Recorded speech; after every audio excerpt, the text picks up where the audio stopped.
Hello, welcome to today's video. This will be a relatively short one where we're going to continue our review of the second edition of the Frostgrave rulebook. Okay. Again, as I mentioned in the previous one, there's not a whole lot of... This isn't a rewrite. This is essentially tweaking the existing rule. And, come to think of it, you've got a pretty good game on your hands when the second edition simply tweaks rules and puts clarifications in and isn't a complete change in the way the system works. So I'm liking this a lot already. Alright, we're going to cover the Bestiary though, because they've actually gone through and made a lot of changes. Some of them are subtle, some of them are actually pretty good. And they've actually given a lot of the animals of the Bestiary entries special abilities. And we'll go through those. I'll read those right off the book for you. So let's go through, and we're kind of going to go in the order the old book was in, starting with the Undead, basically. There's a new addition in this particular book as far as a creature, and that is, for Undead, the animated skull. So, essentially, think of it as a disembodied head that's attacking you. It's a new spell that has been added to the Necromancer's list, and again, that's in a separate video. We'll cover that. But it's essentially it's an alternative to raise zombie, or we have the Lich Lord raising skeletons, right? So let me kind of read what it is all about. Essentially, when a necromancer needs to send a message, hold a candle, or other minor tasks, they often animate a skull for this purpose. Usually, but not exclusively human, these skulls can levitate a few feet off the ground and float around. Although not a huge threat, their broken tooth bite can be extremely painful for those not paying enough attention. So, sorry, already it sounds like it's not that strong, but it could be something, and to worry about. So, it only moves 3. It has a fight and shoot of 0, armor of 10, -2 will, and only 1 health.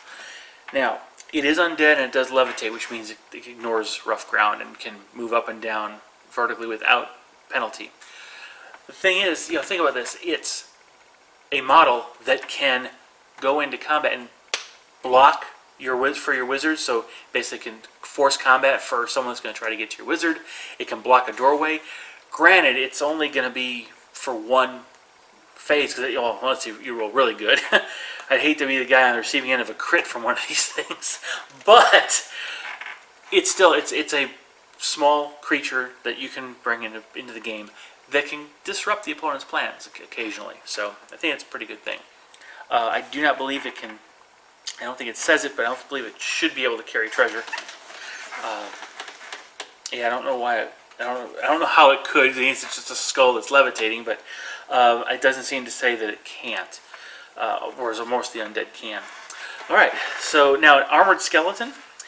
Essentially, they gave the armored skeleton an additional special rule called Pack Hunter, which essentially treats it kind of like the rats from the original book. So, when a group of armored skeletons is brought onto the board through a random encounter, they are treated as one unit, one model. They all activate together. They all move together. They all attack, they're all going to go into combat together, right? So that makes the armored skeleton a little more dangerous than your regular skeletons, because that's immediately, they're getting supporting bonuses for each other. All right, now I'm really glad about this one. They actually added skeleton archers, so now all my skeleton archer models, I have a use for them. I actually made some for my home campaign, and now I don't have to, they're right here. The skeleton archer really is the same as a regular skeleton, stat line wise. It just has a bow instead of a hand weapon. Okay. The next one, vampire. Vampire, the stat line really hasn't changed much, except that it is now +5 will. Of course, that's a big deal. Now, it is immune to normal weapons like it was before, but now its attacks count as magic attacks. So when it hits, it strikes, it's considered to have a magic weapon. It has Mindlock,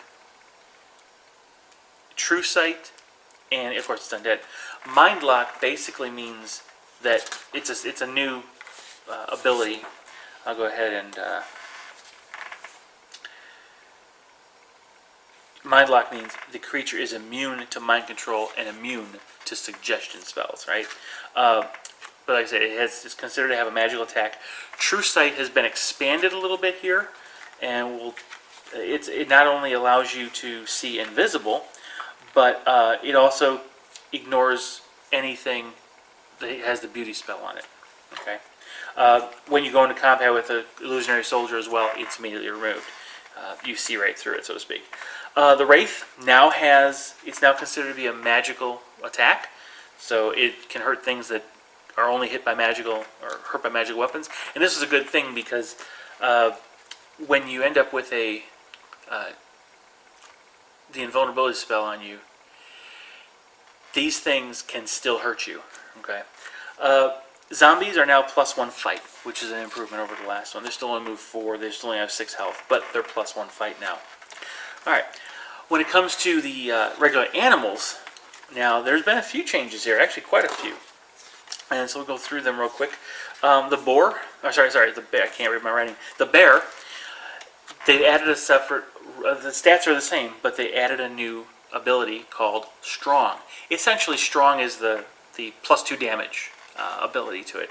So they're now going to be a little bit more fearsome. The boar has a tusk now, or it's technically it's called the horns special ability. So on a charge, or when it moves and goes into fight, it gets a +2 to fight that first time. If it's after that initial move in and fight, it does not get the +2. Now, however, this one now also has a bounty. So you can earn 10 gold crown, by killing and taking the boar's tusks with you. That's kind of like the werewolf head, but now it's the boar as well. All right, so pretty good. Ice spiders are now +1 fight, and they're expert climbers. So they can freely move up and down terrain without any penalties. Don't have to move half speed. The ice toad that's a big change here. It's now 4 move instead of 3, which is probably good because it's pretty easy to run away from the ice toad before. It is amphibious now, meaning it can automatically pass its swimming checks. But now it only does 2 times damage instead of 3 times damage. However, now it can crit still, so it does 2 times damage, but when you do the +5, that's a lot more damage, right? So still very dangerous. The snow leopard, this is kind of neat. It's now +3 fight, and it's an expert climber, so it too can climb and scale the vertical ruins we've got without any difficulty at all. White gorillas are now strong, so they're +2 damage when they hit. And wolves have now been given the pack hunter, which is very fitting, right? So when you have 2 or more wolves that come in on a random monster encounter, they're placed together, and they activate as one and act as one. So that's a pretty big deal. Constructs have all been improved. Small construct is now +1 fight, medium is +3 fight, and a large is +4 fight. They've also given the large construct the strong rule, which means they're +2 damage. So already they're more dangerous. The movement's still the same, 6 for small, 5 for medium, and 4 for large, but now that large really hits hard. Demons, the only real change is the major demon. And the major demon, what they've done is they've actually given him +5 on his fight, given him strong, and given him the true sight ability. So again, he ignores invisibility, which is actually pretty neat. I'm thinking from a narrative perspective. You got your web spellcaster casting invisible on all his treasure carriers, and this demon doesn't care. The joys of being a GM with that thought in my mind. Wow. Okay, anyway, moving on to Frost Giant. Now, this is a neat change. They haven't changed his stat line, but they've given him elemental resistance, which essentially makes him resistant to any attack from the elemental school of magic. And let me go through it. Here's what it does. Essentially, the way it works is when the creature takes elemental damage, you increase its armor by a certain value. Now, in the case of this Frost Giant, you increase its armor value by 2. So it goes from 15 armor to 17 armor against elemental attacks. All elemental attacks. That's pretty decent. So, but any traps that spring with that, any magical effects, or scenario things that are elemental attacks, you can be +2 on. The giant worm now actually gets burrowing as a specific rule.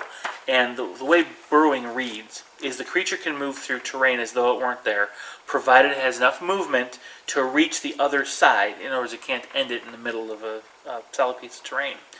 Furthermore, the creature never suffers movement penalty for moving over rough ground.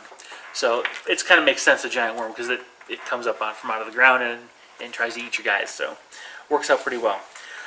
And finally, werewolves. They've changed it very slightly. Stat line's the same, but they've given them the expert climber, but they lost the agile special rule. So now, again, they can move up and down the ruins of Frostgrave without difficulty. They're still hampered by rough terrain, but not the vertical. Let me make sure I get that right. Yeah, so expert climber just means there's no penalty for climbing. Rough ground they're still affected by. But they still have the bounty of 20 gold, so not bad. So that's the small number of changes to the Bestiary in the 2nd edition. I hope you found this informative, and maybe you might have picked something up that you may have overlooked when you went through the book yourself if you already have it. Look, please share, like, subscribe, and we'll see you in the next video. Bye-bye.